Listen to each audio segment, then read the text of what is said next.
Welcome to your own deep dive on Kenya. Ooh. We're going way beyond the typical, safari and wildlife stuff that you hear all the time.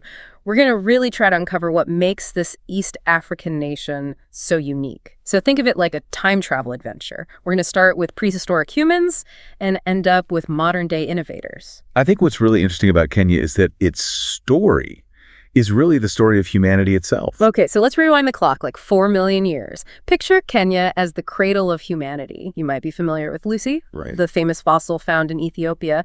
But did you know that Kenya has its own celebrity ancestor? Oh. We're talking about Turkana Boy. He's a nearly complete Homo erectus skeleton. Yeah, and Turkana Boy isn't just some, collection of old bones. He gives us a snapshot of our early ancestors. His skeleton shows us how they walked upright, how they made tools, and it even gives us clues about how their brains were developing. And it all happened right there in Kenya. It really is mind-blowing to think about those early humans walking the same land, millions of years ago. So fast forward a few millennia. Now the Kenyan coast has transformed into this bustling hub for trade. You've got Arabs, Persians, Indians all converging in this one place. It's a real melting pot of cultures. And it's really interesting how this cultural fusion gave birth to the Swahili language and culture. Yeah, the word Swahili actually comes from the Arabic Sawahil, Right. which means coasts. And it was on these coasts that a really fascinating trade emerged. Zebra skins. Zebra skins, that's kind of unexpected. So why were zebra skins so coveted? Okay, so think about it this way. Back then, zebra skins weren't just fashion statements. They were serious status symbols. They showed wealth, power, and even had spiritual significance. Imagine they were like the ancient equivalent of a luxury car or some designer clothes. Wow, yeah, that's a great analogy. It really shows how material culture can reflect these deeper social values. Okay, let's shift gears a bit to the late 1800s. This period is known as the Scramble for Africa, and it really had a huge impact on Kenya. So for those who might not know about this scramble for Africa, imagine European powers are looking at Africa like this giant cake, just ready to be divided up. And so they just carved up the continent with basically no regard for the existing cultures and societies that had been there for centuries.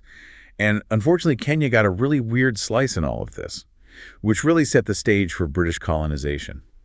So British colonization wasn't just about exploration then. It was about controlling and exploiting resources. It must have been a really challenging time for the Kenyan people. Absolutely. And while the British did build some infrastructure like railways, these projects often came at a really big cost to the local communities. There was a lot of displacement exploitation, and these really harsh systems of governance became the norm. And that eventually led to resistance. And that's where the Mau Mau Uprising of the 1950s comes in. This resistance movement against British rule was a really pivotal chapter in Kenya's fight for independence. Can you tell us a bit more about the Mau Mau and why they were so significant? So the Mau Mau were freedom fighters. These brave individuals risked their lives to challenge colonial rule. And their struggle really shows the resilience of the Kenyan people and their unwavering desire for self-determination. The Mau Mau Uprising, while controversial in some ways, ultimately played a huge role in paving the way for Kenya's independence. And from what I've read, Jomo Kenyatta, a really key figure in the movement, became Kenya's first president. It sounds like he was really instrumental in guiding the country towards independence. What kind of leader was he? Well, Kenyatta was a complex and charismatic figure. He managed to navigate this turbulent political landscape and unite a nation that desperately wanted freedom. And he understood the challenges that post-colonial Kenya would face. And he played a crucial role in shaping the country's identity. So in 1963, after years of struggle, Kenya finally achieved independence. Yeah, it was a momentous occasion. It really marked the beginning of a new era for Kenya. It's inspiring to see how Kenya, despite facing all these obstacles, Right. ultimately triumphed in its fight for freedom. But the journey wasn't over. Independence brought a whole new set of challenges and opportunities. And that's where we'll pick up in the next part of our deep dive.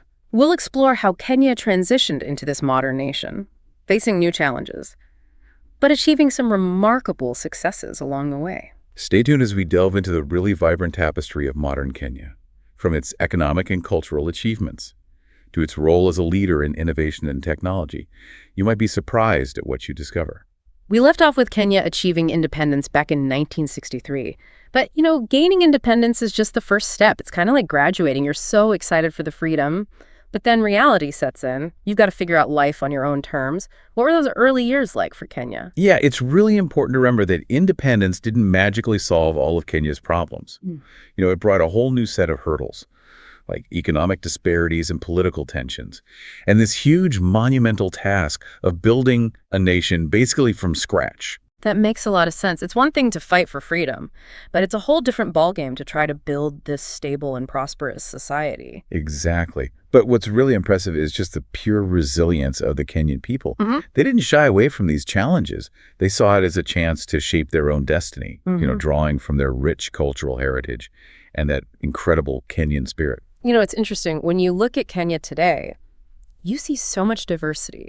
Over 40 different ethnic groups, each with their own unique traditions and languages.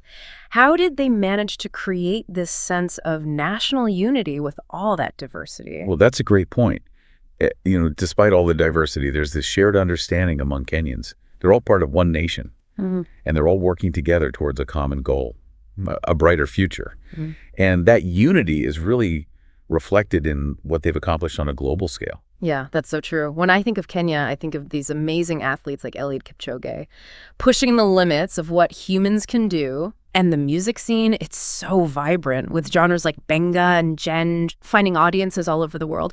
Kenya's having a real cultural impact. Oh, absolutely. Yeah. And we can't forget about all the great writers Kenya has produced, like Ngugi wa Thiong'o. His writing is so powerful. He challenges colonialism and really dives into the complexities of African identity. His work has really resonated far beyond Kenya. Oh, and of course we can't talk about impactful Kenyans without mentioning Wangari Maathai, the Nobel Peace Prize winner. Her Greenbelt movement was incredible, empowering women and promoting environmental conservation.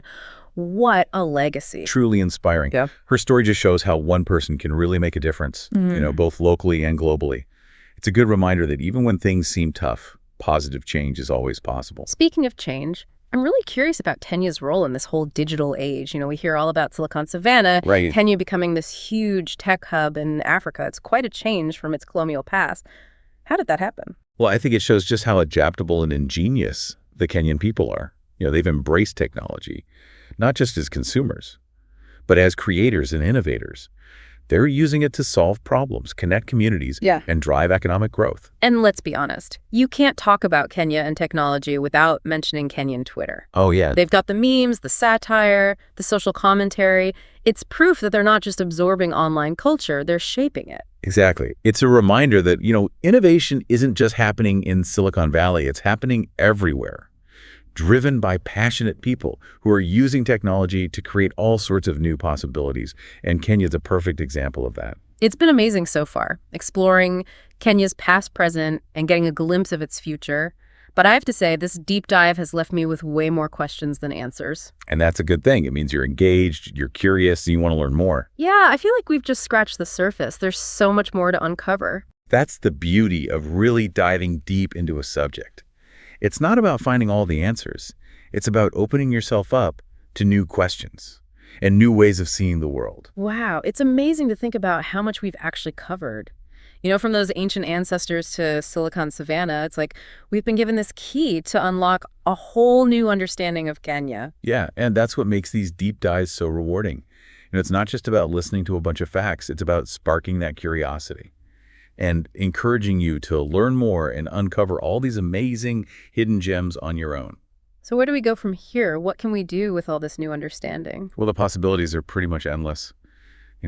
Maybe you'll be inspired to check out some Swahili literature or dive into the world of Kenyan art or even plan a trip to go experience it all firsthand. Or hey, maybe you'll just start following some hilarious Kenyans on Twitter. I mean, seriously, their meme game is strong. Right. It's all about finding those things that really connect with you, those threads that pull you deeper into the story. And I think that's what makes Kenya so interesting. It's not easy to put it in a box. It's ancient, but also modern, full of tradition, but also bursting with innovation. It's a country full of contradictions. And that's exactly what makes it so human and relatable.